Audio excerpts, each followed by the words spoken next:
I would think about PLG as being a key part of your marketing lever. It is a huge part of how you're going to drive word of mouth. Yeah. It's easy in PLG to not talk to folks. Everyone was like, hey, you got to talk to your customers. PLG, you can hide behind the data and like look at visitors and look at activation I'm so happy events. You brought that up. You become like too data driven, too data informed. I don't know what the word is, but you're losing all the qualitative side of what's going on. I think that's one unique thing about developer tools in particular in PLG is that you can hire your customers, you can hire your users. So you already bring the persona in, they've got a strong point of view in the market, they know folks that look like themselves. What's the one thing you think founders should know before they start a company? Yeah,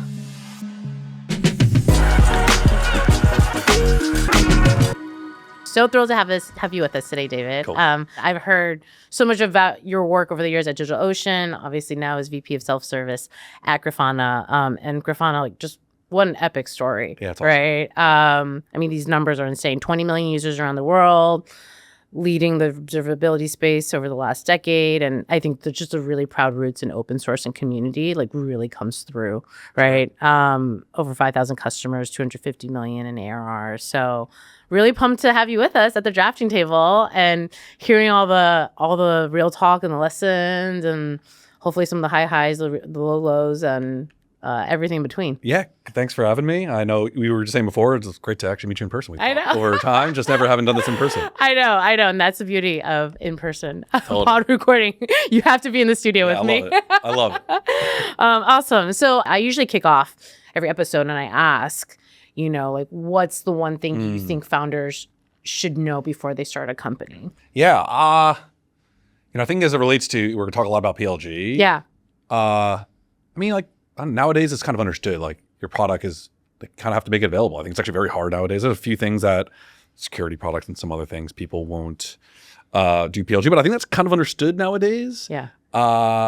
And that is marketing. Like, I think there's like this idea of like, PLG, is it marketing, is it product? Like, I come from the marketing side of the house by background. So PLG is how you're going to do marketing. It is. Yeah. Everyone nowadays is like 70% of their traffic is organic or word of mouth. That this doesn't happen. It's because like people are coming and using the product, talking about it. The same way that like I go to a good restaurant and I go and talk to someone about it. Yeah. Right? Like, I think, so there's like this there's like this myth of like, how am I generating traffic and bringing people in? Turns out just like having a good product that people can use and talk about is meaningful. And that makes people uncomfortable. I think that makes founders or execs uncomfortable to be like, I heard marketing is give me some money, write some content, go to some events. Yeah. But actually, like, yeah, that is one part of the marketing mix. The other side is how do we create a good front of house that brings people in. Totally. Okay, cool. I guess maybe you just like, even to start the Grafana story, right? Because Sure. I feel like, again, everyone sees the headlines. Grafana now is super successful, but like maybe even hearing some of like the early days and lessons, like what were some of the ups, what were some of the downs, or maybe just some of the things that they had to figure out in the early days, especially on the open source side. Yeah. So the interesting, Grafana is one of those companies that isn't like this, let's put something in open source and figure out how we generate revenue 3 days later. Grafana's been at it since 2013, 2014 is the origin of the open source project. So I think they built community like the long and hard way over the course of many years. There's a parallel to DigitalOcean, which we could talk about, but I think they just rode the waves of like various different parts of the ecosystem, right? So for those that aren't aware, Grafana connects any database or any data source, helps you visualize it as an open source project. And they just continue to ride various waves, whether it was like InfluxDB becoming popular to Prometheus to some of the other databases that are popular now. Grafana rode each of those waves and invested in each of those communities.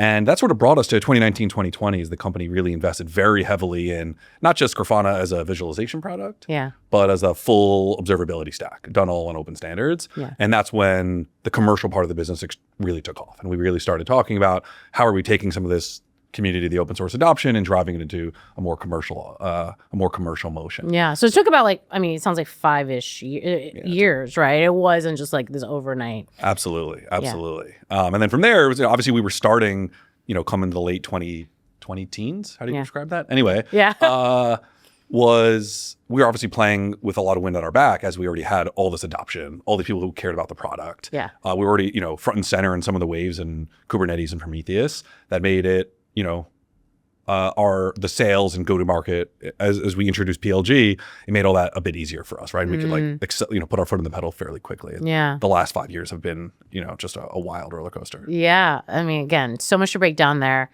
I mean, I think maybe chapter 1 is the community piece, right? And like maybe being really, again, thoughtful and patient in some ways with the community, right? And developer communities, I mean, that's a whole nother episode we can go into. But like maybe what are some of your pro tips when you think about developer communities? You've seen so many companies obviously also want to build a developer community. Yeah. I think it's easier said than done to do it well. Yeah, totally. I think the word community also gets used to mean a bunch of different, could mean a bunch of different Yes, things, okay, right? so like let's hear how Grafana defined it. So, so in Grafana, there's a few different parts of it, right? Because it's open source, we have developers building plugins, building panels, building visualizations, contributing them back.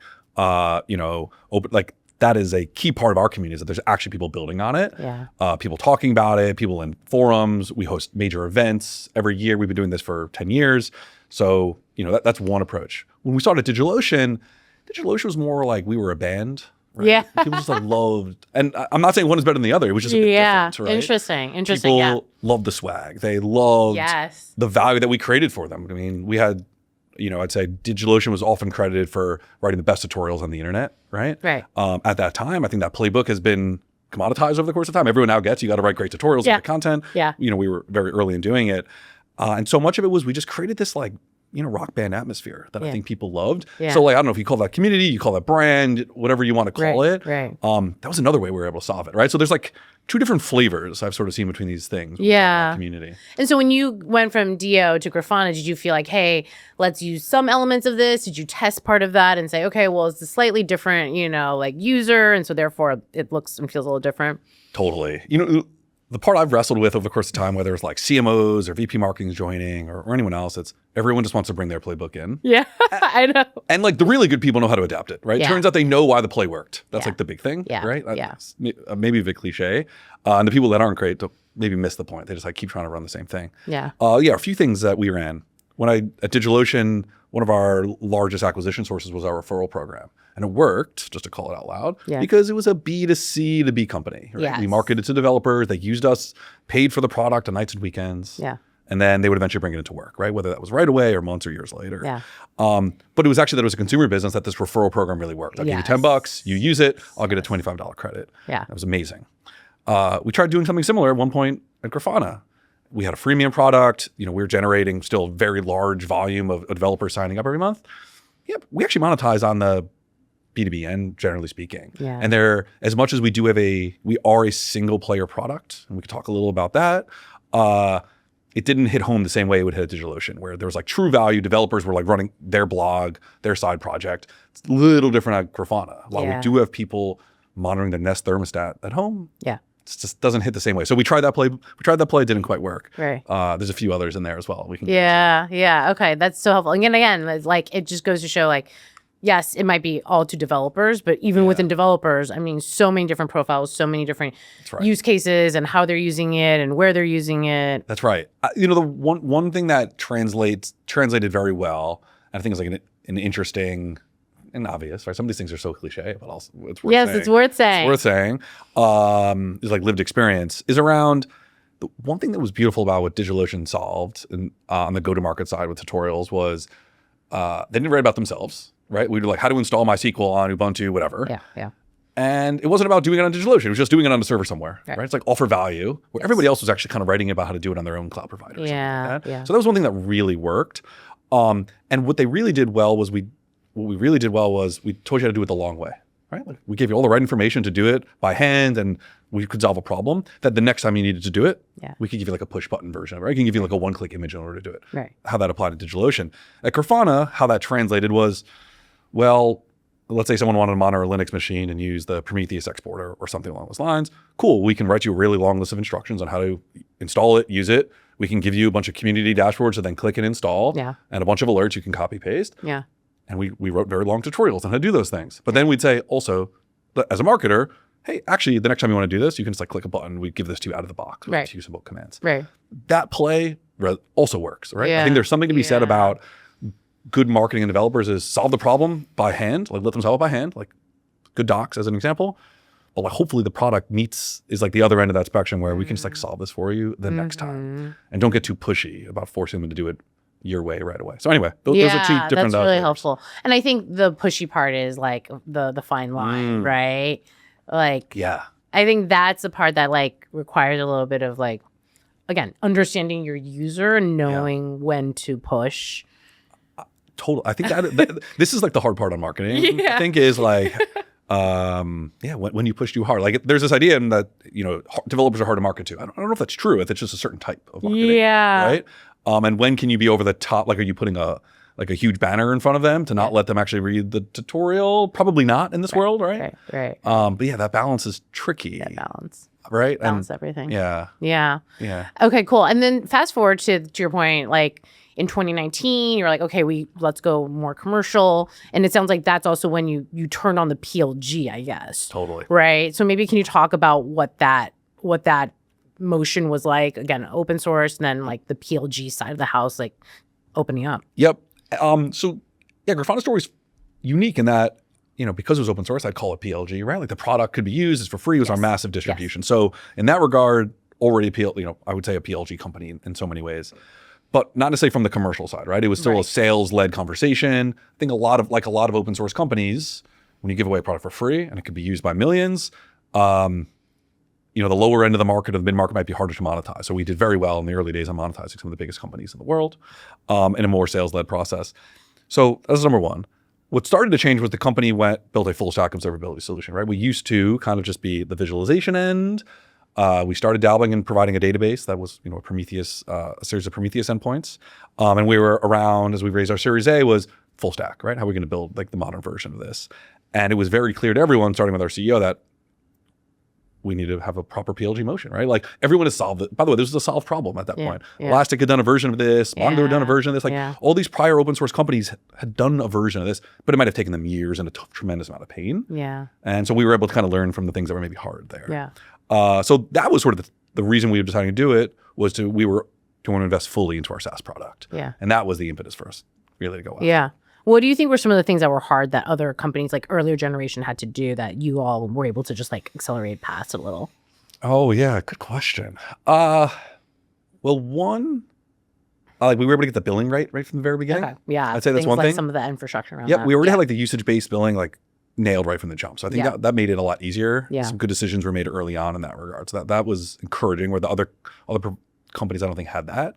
I think the part that our CEO and our sales leader, marketing leader got right was, hey, it's actually really tricky. We were in a decent business, like Grafana was at a decent run rate already at that point of how do we not disrupt what's going on in the enterprise sales motion from everything on the bottom up? Totally. And how do we fund this team? Like how do we make sure that we're prioritizing said features or certain types of marketing when, of course, when most of your revenue is being driven by the high end of the business, how are you going to prioritize it? So the idea was like, how do we stick this team in a corner? And I say that in a positive way. Give them the resources they need and fund it like it's its own little business unit in the early days. Yeah. So that is the unique part of this. It was not day one that we started this way. We had to inject it into the company. Interesting. And so that has led to is challenging. Granted, I think most enterprise software companies are going to make the vast majority of their money on the biggest companies in the world, right? So that was always an interesting part here, was we were never quite expecting, let's say, the self-server PLG part of the business to represent 80% of the revenue. I don't necessarily think that was the goal, right? Yeah. But how do we inject that as like the motion that makes a more efficient sales? Yeah. How do we build a more efficient sales motion in the future? And how do we meet our customers where they are? Yeah. I think some of this decision is easy, right? Like credit to our exec team on it was like, this is how people expect to buy. Right. So if we don't do it, I think we're screwed. Yeah. At the end of the day, right? Like, had we not done this 5 years ago, I don't know, what would the future trajectory of the company look like is an open question. So interesting. Okay. So then you opened up PLG and the goal there was to target maybe some of like the mid-market or was it to say everyone as a result can touch the product and feel it. And therefore, regardless of where you are as a segment, you will have a better experience. That's right. It's the latter, right? Like, I think we would, of course, want to capture maybe the more SMB or mid-market side of it. If anything, there's maybe some nervousness on the higher end of the market. So I'll give you like the trade-off. Everything about PLG sounds great. Yeah. Right? Yeah. Like, well, what if your product's not great? Like, what if it doesn't speak for itself? What if someone from name your favorite AI startup goes and tries the product on their own when they don't have a salesperson and an army of SEs guiding them through experience? If the product doesn't speak for itself, just lost out on that opportunity. Yeah, right? Like, absolutely. That doesn't often get said enough. Yeah, totally. This, right? Totally. Like that's the real trade-off is if the product is not good enough marketing, you are in a really bad spot. Yeah. Right. Yeah. Yeah. So that's one. Okay, that's like the major trade-off just to throw out there. But for us, it really was how do we show value to like we think on the low end of the market, they're going to try, buy, and scale. And they don't really have to engage with us. And that's ideal. Yeah. And on the higher end of the market, or whatever, it's called the higher end of the market, they might try, they're running their own proof of concept. Yeah. And then we find the right go-to-market motion, either trying to get in touch. Yeah. Turns out developers are pretty good at raising their hands at decent sized companies when they need to like interact with Interesting. Right? Kind of counterintuitive, but yeah. Yeah. I think the real question becomes that every company I've been part of is how do we get more people to raise their hands? Right? Yeah. That's sort of what that's a great part about open source or PLG is huge funnel. Lots of people will opt in to wanting to have a conversation. Yeah. And then there's a big drop off between that conversation, very high quality leads from a marketing perspective, to how are we going to do warm bound or like the traditional inbound to generate conversations. And I think that's like a huge chasm I've seen. Yeah. And I mean, I feel like there's like, I have a whole list of questions here that get like super tactical all around like the funnel, right? Yeah. And like working the funnel and like, I'm sure also depending on the different, stages and time of Grafana, like maybe different parts of the funnel were more challenging or not. Totally.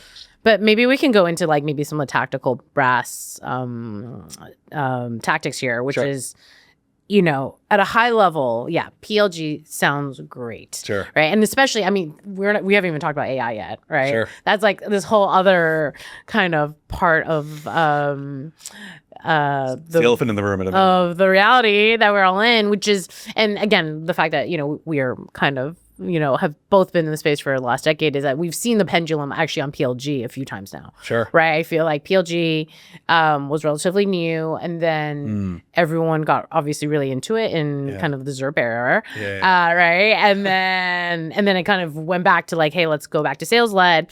Yep. And now I think it's actually back again, given AI and given the fact that I think people are expecting to be able to use and touch products before they try it, right? Or before they buy it, sorry. Yeah. So anyways, I think we're back on the pendulum side of the house. I agree. And like, I think especially for some of the AI products, it's because these things demo unbelievably well. Like the value is seen in seconds in many ways. So like for those products in particular, I think that's often the why you would make your product available on the internet for anyone to use, right? Whatever word we want to use is like the product speaks for itself. Yeah. Right? Totally. And I think there was probably a tricky point where not all products do. Yes. Right? Or 100%. there's not enough investment in it. Right? Yes. Yeah. And the reality of so much of like enterprise software and SaaS is like so much of the value sometimes happens after long implementation, 100%. long integrations, long onboarding, right? Which is just like the nature of some of these companies. But yeah, it's something that I've been talking a lot with my founders a lot, which is like, do we think enterprise sales fundamentally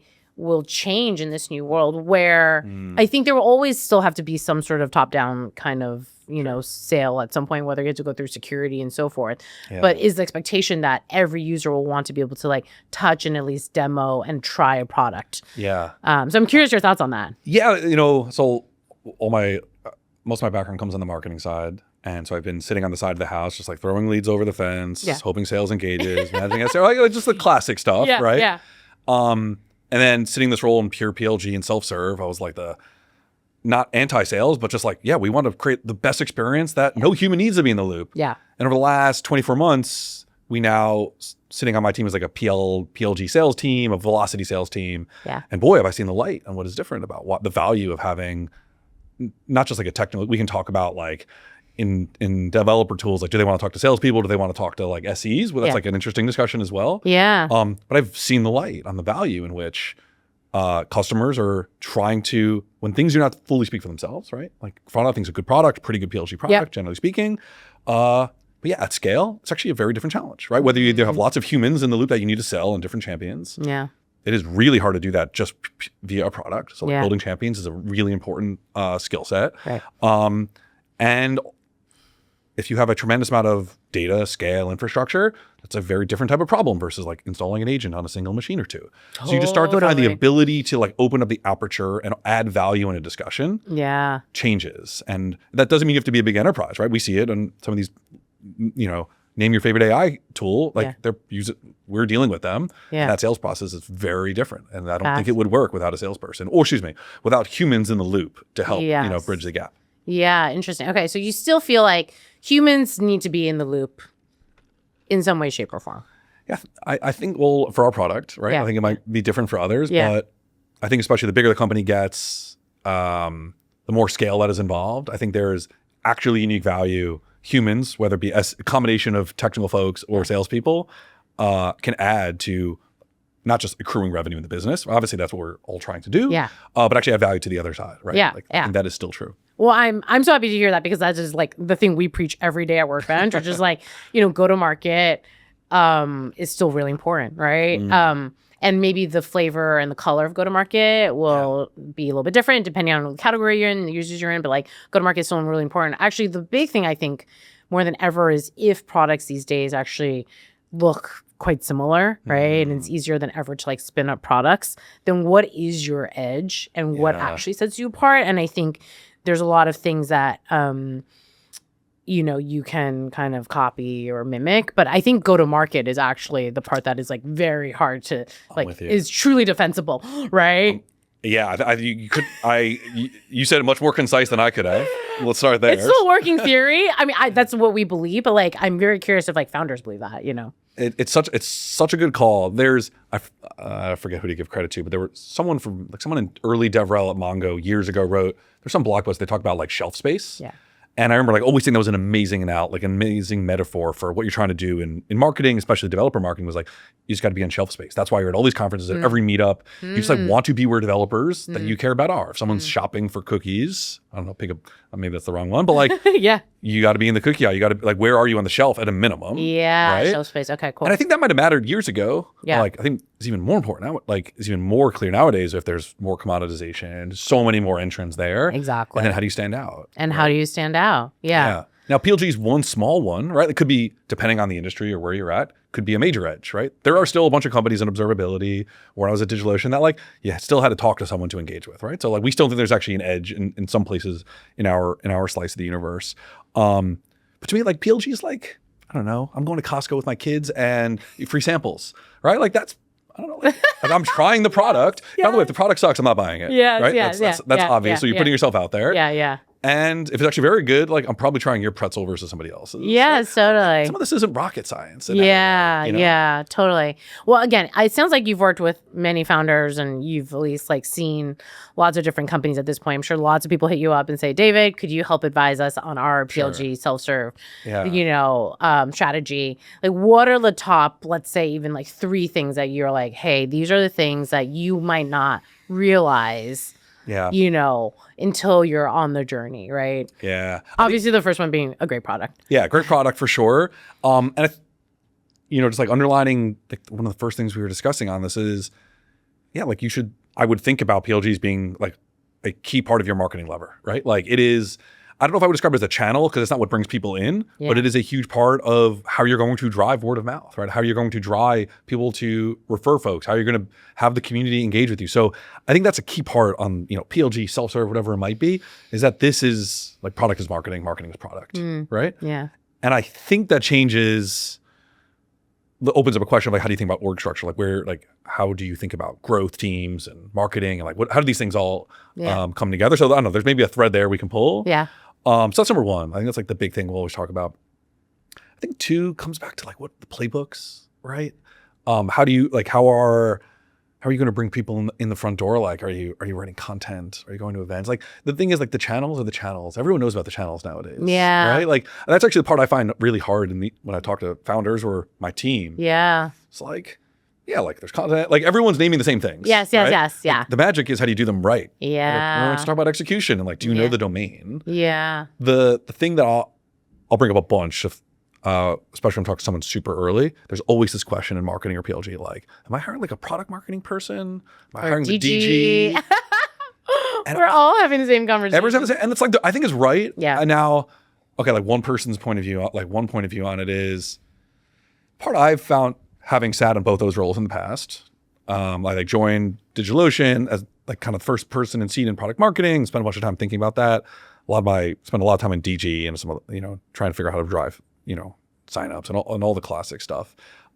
Turns out it's hard to do DG if you don't know what to say. I know. It's really hard. I know. Right? Yeah. It's like there's a lot of folks probably have worked with like a data analyst that doesn't understand the domain. Yeah. Right? Like you can write the SQL, you can You can, but if you don't know what question to ask or how to interpret it, it's like not that valuable, generally speaking. Yeah. It's the same thing in DG. If like they don't know what to say or how to frame it, you still need like a partner for them. Totally. On the flip side, pure play product marketing that doesn't know how to like drive demand in any capacity. Exactly. What are they spending their time doing? Exactly. Right? In many ways. Early, right? I don't mean to say it at scale. The functions become different. Yeah. So I think that's really hard. So how do you find someone with like domain expertise that knows what to say? Yeah.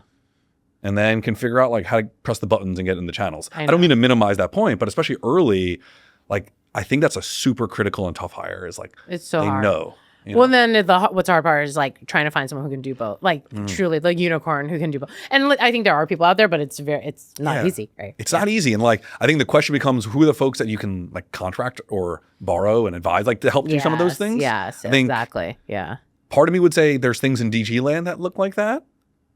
That's my initial reaction, but that's starting to evolve my thinking on that. Like paid, you could probably bring someone out to do those things, right? Yeah. Just to pay around, experiment with channels. Yeah.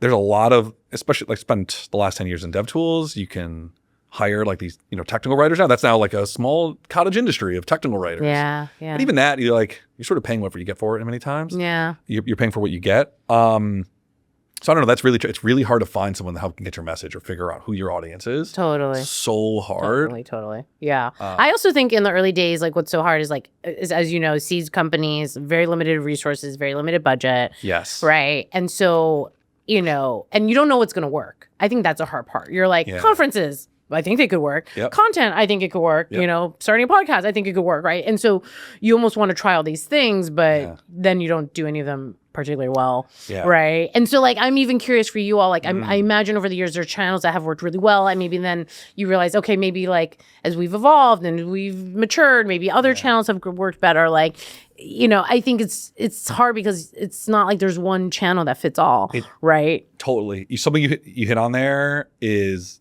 we face the same problem in marketing as we do in like product development, where you're like, you ship an MVP, but like maybe the MVP isn't good enough, so you don't know if you should continue to invest. Yes. Right? That's like the classic problem you run into on the product side. Yeah. Same thing in marketing. Yeah. Right? It's like, oh, we write 3 articles, our traffic was X.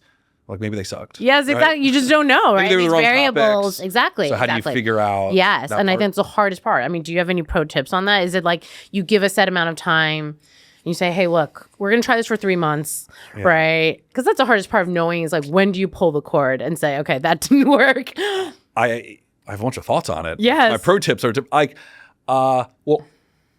cop-out answer is like your instincts matter. Like I think that it's important to develop some conviction. I think there is like some conviction what we think is going to work and why. Yeah. And even if it's not you, but like how are you polling the right folks in your business or externally? Like the thing for me, I'm not an engineer, right? I'm like marketing product for engineers for a while. The thing that's worked best for me when I was at DO and here at Grafana was I eventually hired or spent a lot of time with internally the folks who are the persona. Yeah. Right? That's what it comes down to. And just gotta get back to that. Yeah. And that's cool. Like it'd be great to be like, listen, if there's probably like folks who have a comp sci background or engineers that want to be a CMO, like those are probably great candidates and you should talk to them. Right? Yeah. But I also think the other side is how are you going to find someone that can pull the right information out of the right people to help develop that conviction and then double, triple down on those types of things. And I think that's one unique thing about developer tools in particular in PLG is that you can hire your customers, you can hire your users. So you already bring the persona in, they've got a strong point of view in the market, they know folks that look like themselves. Yeah. Maybe that's a pro tip. Find someone who uses your product and loves it and wants to work for you full time. I can't say that enough. That is a dream, right? And when we have companies where the customers actually want to work for them, I mean, that's like the best green flag ever, right? Because I think it's also very authentic. Like that's the part that is the hardest part is like it's coming from a very genuine place, and so then you have all these like whatever the title is, but it's like they can go and talk to your customers because they are or they were a customer. Totally. I think the other part on what I found on, we could ramble on this part for a long time, so stop me when we want to go somewhere else. Yeah. But like, it's easy in PLG to not talk to folks. I think that's actually, I think that was part of this pendulum swing you described of like. Interesting, yes. Everyone was like, hey, you got to talk to your customers. PLG, you can hide behind the data and like look at visitors and look at activation I'm so happy events. you brought that up. Yeah. Like you become like too data driven, I don't know what the word is, but you're losing all the qualitative side of what's going on. Yeah. You're like trying to make assumptions on things.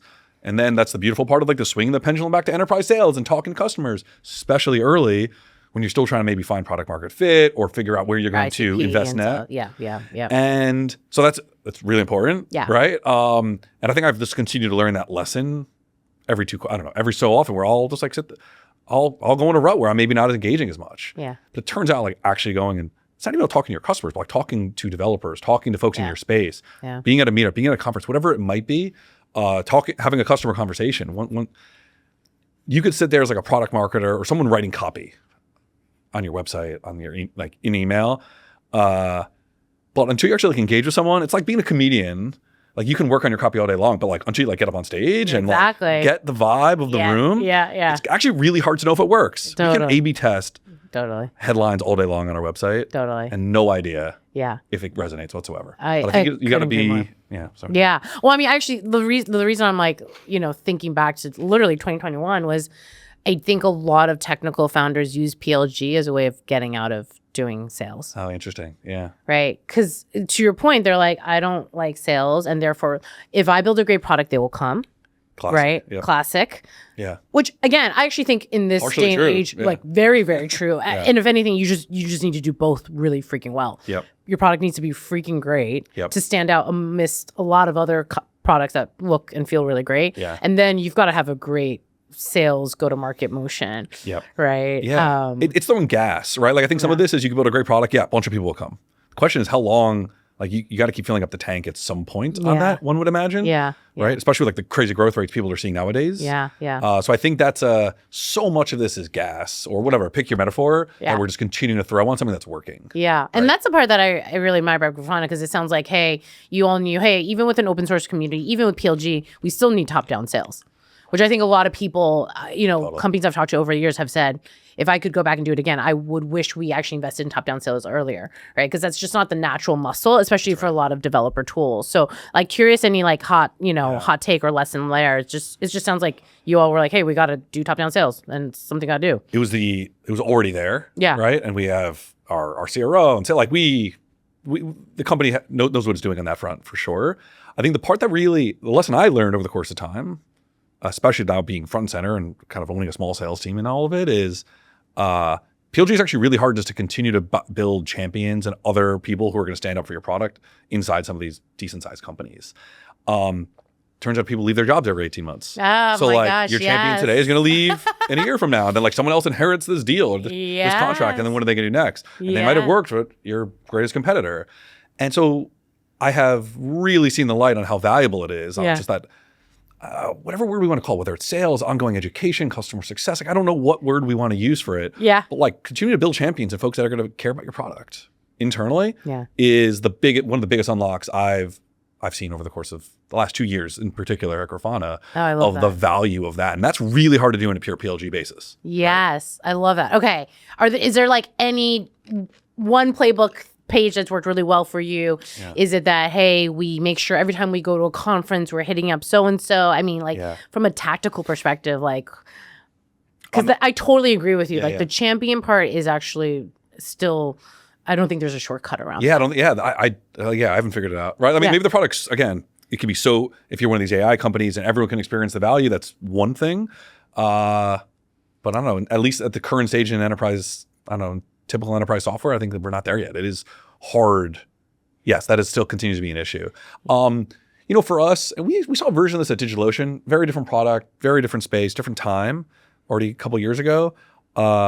We spent a lot of time doing like this ongoing additional technical enablement webinars we're providing to customers. We're doing, I'm not sharing any overly secret sauce. You can go on LinkedIn and see our sales team talking about this on LinkedIn. But we'll go inside companies and run Grafana days and go in there and spend half a day talking to them about all of our products. And not just selling, doing hands-on workshops. Yes. And we're trying to introduce them to our flavor of how we do logging at Grafana Labs. Yeah. Right? Totally. Which might not be all that people might not be as familiar with because they're used to using Elasticsearch as an example. Yeah.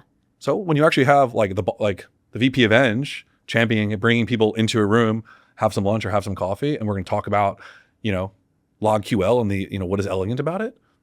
That's kind of hard to pin someone down to do that over a series of emails or to prompt them in the product. Like that's really hard to convince people of. Totally. Yeah. I mean, it's funny. We've talked about this with some of our companies. Like, again, lunch and learns might not feel like super sexy. People always want to do like these huge conferences with like, all the splash, but sometimes like a really well done lunch and learn technical talk, like goes a really, especially given your user, right? So. Totally. And I think some of it matters of like where you're at on it. It's like, do you already have a lot of interest? Grafana had a lot of interest. DigitalOcean had a lot of interest. And we were trying to figure out how to fuel it and let's say curate demand at times versus totally generate it, at different parts of the cycle. And I was like super anti all the old, like the first wave of demand gen of like Marketo, HubSpot, let's do, gated content and webinars. And I was like, when I came to Grafana, we were starting to do some of those things. I was like, I don't know if I can curse on this. Like, what the fuck is this? Turns out, actually, when you're providing something genuinely useful, you're not there to sell. Especially, people knew about us. We were an open source product. We were just literally there to help you see more value in what we were doing. It has the side benefit of, now you're in our database. Now we can talk to you. We can nurture you. It's funny. It was like, what is old is new again, as long as you're providing value. And I think that's kind of the takeaway I've seen in marketing developers.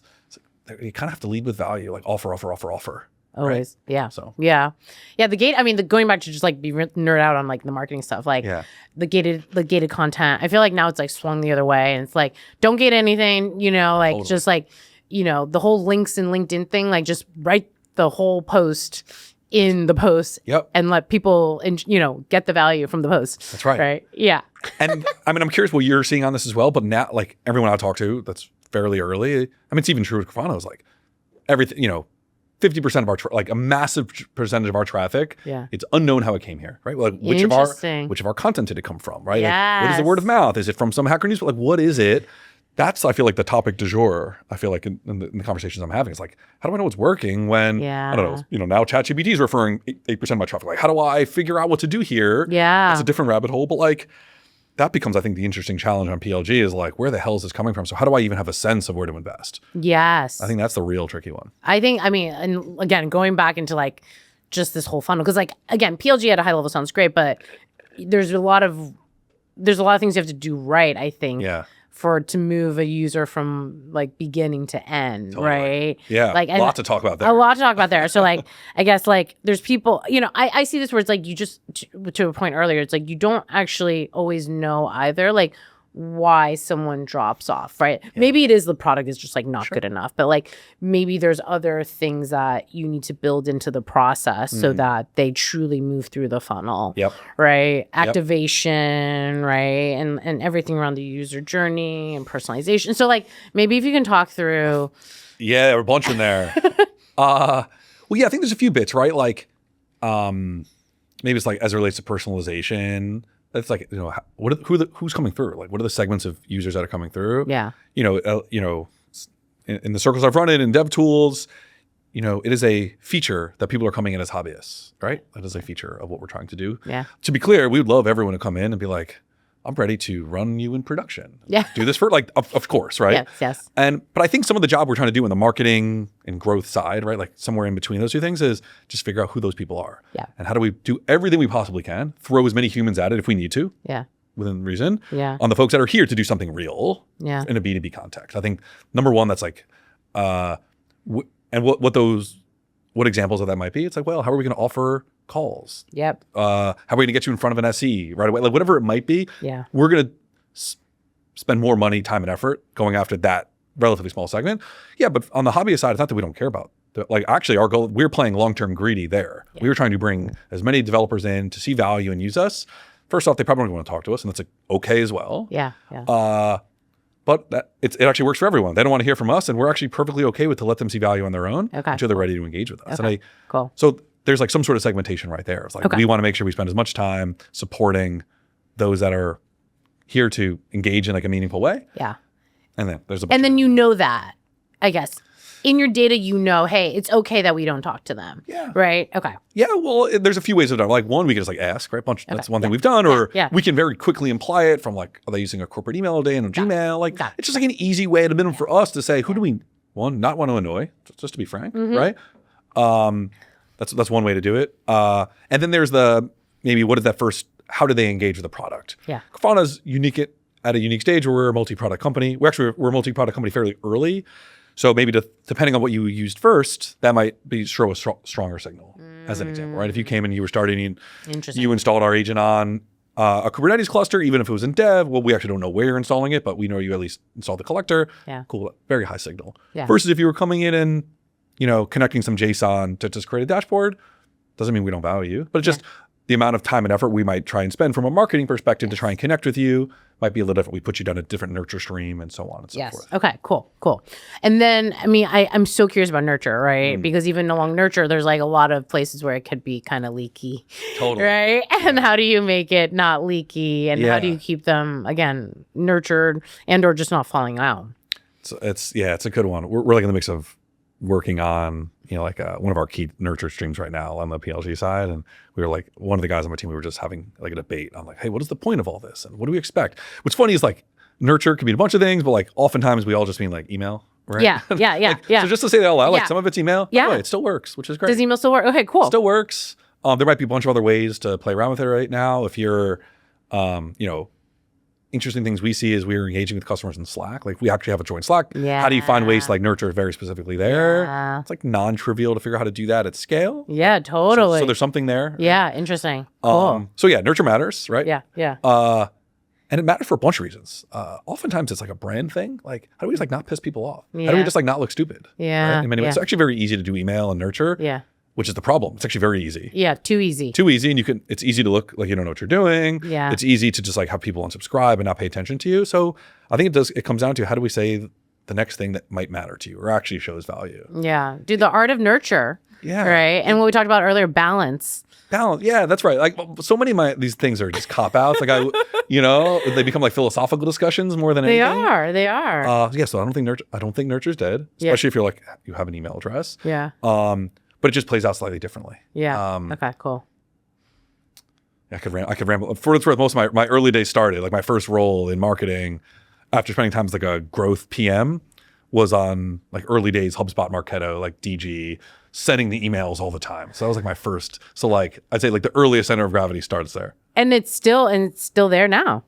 Yeah, it's still email's matters. Still there now. It turns out just like trying to get engaged with people, whether you're like sending them flyers or sending them emails. Yeah. Message them in Slack or talking to them on Telegram, whatever it might be. Yeah. Like we're all just trying to find ways to stay in touch. Yeah, totally.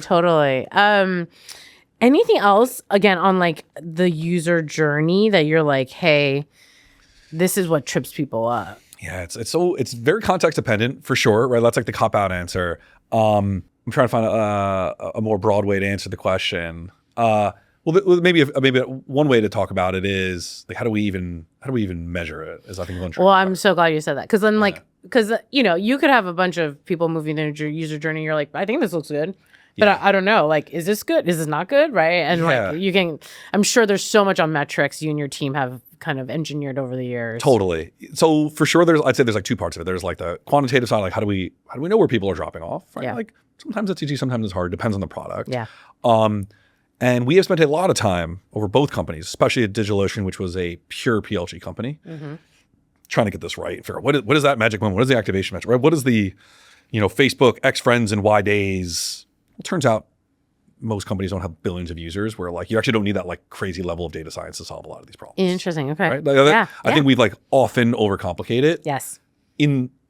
I think that journey matters for what it's worth, right? Yeah. Like more philosophy. Like the journey of trying to get there matters. You actually learn a lot more in between. Yeah. But I think where we've landed a lot of times is like, what is the leading indicator for that future magic moment, right? Because what we often see is all these things that correlate with they're seeing value. They've added a bunch of users. They are starting to scale. Like those are actually all easy. We usually go from did they set the thing up, install the agent? Yeah. Step one, right? Like literally the setup moment to even possibly see value is one end of the spectrum. And the other one is everything else typically ends up being something that just like purely is correlated with they're already seeing value, like already there. Okay, like in my mind, you seemingly go from setup to very deep into the funnel. Yeah. Fairly tricky to see in between. And yes. At least with Grafana, we're multi-product, so there's a lot of different ways you can see value in the experience. And you can probably drive yourself crazy trying to find all the correlations or causations, right? And it just like ends up being noisy, an exercise, right? In many ways. I think that's important. So what we've often found is that setup moment really matters, right? Because it's usually very indicative of what happens further down funnel. Yeah. And does this really, when you think about, again, a hobbyist who comes on versus someone who's working at a bank, right? Like, is that onboarding journey the same for both of them? Or do you say, hey, look, like, what you touch and feel here is different if you're so and so. Yeah, I feel like this is the topic we'll consistently have is like when the rubber hits the road, we know we have hobbyists, we have folks here to try and do real use cases. Like, how do we actually get them into a different spot? Well, sometimes we just ask, right? And the main thing, we've done it. Everybody, like you talk to other companies, seemingly everyone's doing this. The people who say they're doing it for work, hey, like let's do everything we can to get a hold of them so we can talk to them about it. Outside of the product. Okay, so that's easy. I think the question is like, truly, how do you personalize the product experience that might separate it? Right. I think I hope other people have solved that problem. I haven't totally figured it out. To be frank. But the basic things we'll do, which again aren't rocket science, you can ask them about it and then give them a slightly different experience. Or it can be implied. So like as an example, in the Grafana onboarding experience today, we basically are providing like 2 or 3 options to be like, what's the first thing you want to do? And like, I'm ready to get started. And others like, I'm still trying to figure it out, generally speaking. In our world, what we've learned is there's a tremendous volume of our people coming through our funnel every month are already aware of Grafana. It's a beautiful part of our experience. And they're just trying to figure out how to use it a bit better, right? They're not necessarily here. They're actually they have their corporate domain, but they already use it. Maybe they're already using us in a commercial capacity or an open source. And they're just trying to like learn how to create a dashboard on their own and get more familiar with the product experience. Interesting. So we can basically separate things out from I'm down more of this learning path versus I'm truly trying to poke around. And that gives us a slightly better sense of things. And the reason I say that is because it becomes very messy when you're trying to give them all these too many different options all at once. So we try to allow users to self-select. What does that really do for the end user? Hopefully simplifies things. We have a complicated message at times, to be fair. So I think that bifurcation, one high level bifurcation we found to be pretty valuable for us. I like that. I mean, a few things. One is sometimes just ask the user. You're like, that sounds really obvious. But sometimes you should just ask them, right? Exactly and maybe they will tell you. I think people sometimes get afraid to ask because they think, hey, is this annoying to ask them? Am I might create another obstacle or friction? It's too much. They're going to fall off the funnel. Maybe. I don't know. Maybe, but maybe that doesn't matter. Right? Maybe those people weren't you're maybe grabbing at straws. It also depends where you're at stage wise. Yes. I think something having that data matters. What I would argue is if you're asking people things and not doing anything with it, probably stop doing it. Right? That's like the classic thing. I've fallen victim to this all the time. It's like, who are you? What are you trying to do? And then that just becomes some piece of data that sits in some CRM somewhere and doesn't get acted on. Totally. And if you're going to do it, just change your questions. That's a dead simple tactic. It's like, after a while, you've already learned. The classic example is how'd you hear about us? We used to do this all the time. And then after a week, especially if you have a big funnel, you already have all the answers, but then you have more questions, a more nuance. Well, which meetup did you hear about? Or right. What are, you shouldn't just be afraid to change what the hell you're asking. Totally. And the other point too is just keeping it simple. Which again, we overcomplicate it at the end of the day, right? Oftentimes. I think there's 2 things that we often see from a growth. I don't know, maybe a growth team side. It's sometimes we overcomplicate it because we're thinking about the problem really hard. Right? So that's one thing, right? And our users aren't thinking about any of this, generally speaking. On the flip side, we'll find that I think we believe one of our jobs as a product growth onboarding team, right? Helping to get people into the PLG experience, which should be into the product. We have to do the heavy lifting for them. This is a product position, not a marketing position. Is we have to do all the I think that's usually what separates good taste and developer tools or the other things is we don't want to expose all the complexity to them. How do we actually solve this for them and not have to make it their problem? So I don't know, there's this interesting balance we try to strike is we're thinking very hard about it. So sometimes we expose that complexity or how do we reduce it, especially during onboarding as an example. Totally. This has been so fun. Oh my gosh. I feel there's so much more we can dig into.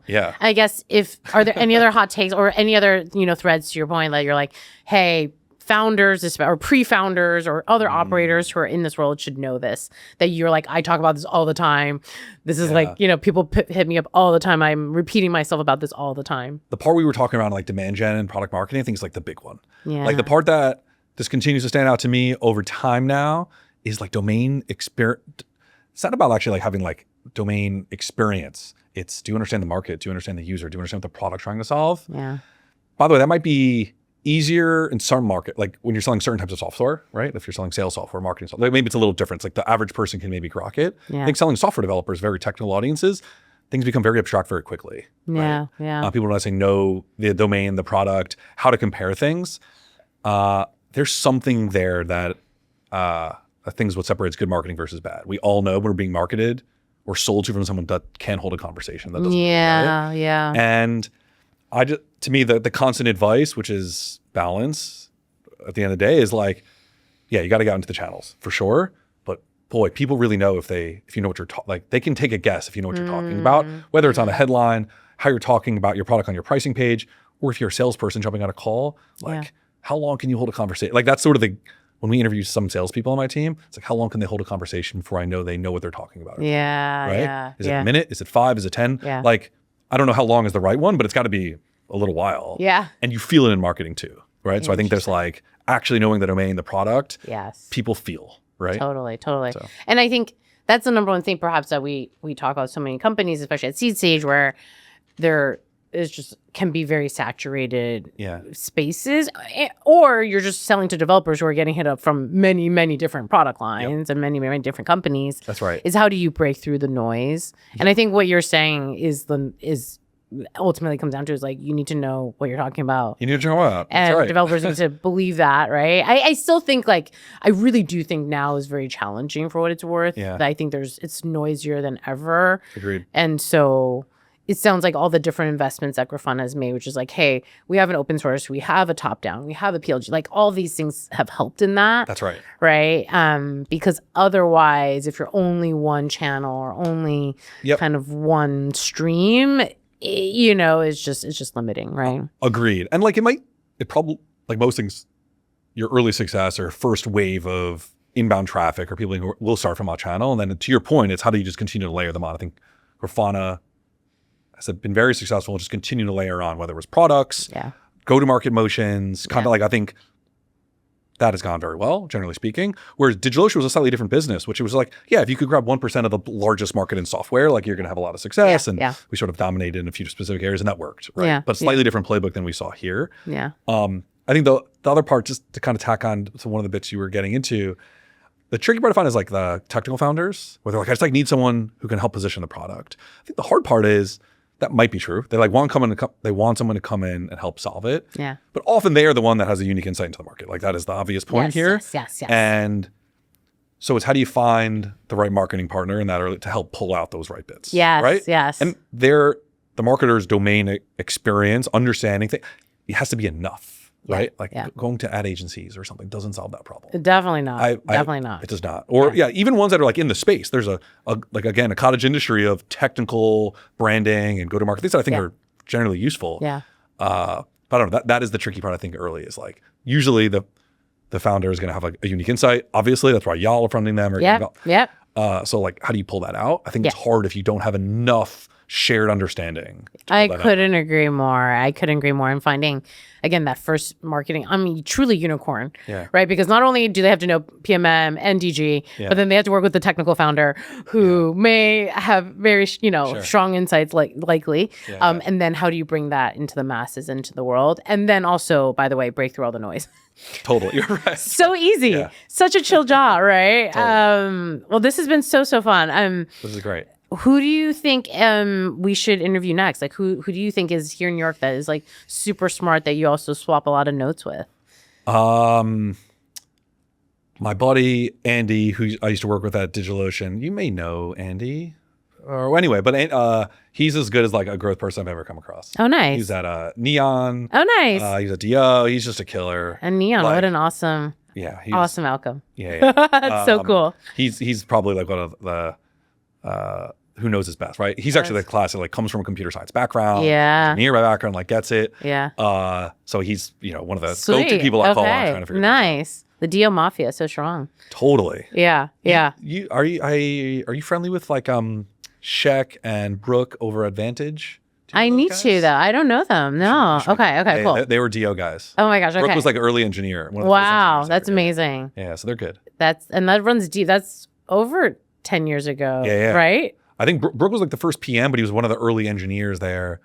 And he's more importantly, fantastic humans. I think they're having a bunch of success as well. Nice. Okay, cool. And then last thing is, if you were to fast forward through this episode, what do you think is like the one punchy takeaway? Oh, punchy takeaway. I know, that's the hard part.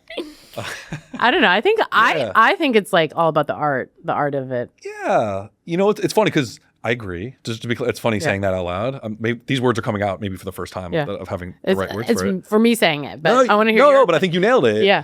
Especially because most of my background is much more on the quantitative side of the marketing, right? The marketing analytics, marketing ops, DG, like the data infrastructure team rolls into me at Grafana. Like I spend a lot of time on the data components of all things marketing. But it turns out there is this art that matters when it's all said and done, especially right now if we all believe that there's some of this is being commoditized. Yeah. It's that art and just how you're going to stand out, right? And I think you got to support that with all the quantitative bits. Yeah. But like I don't think you're going to iterate your way through looking at all of your data into solving some of the big go-to-market things. Sometimes your instincts matter, right? Having that unique insight, whether you're the founder or just the marketer.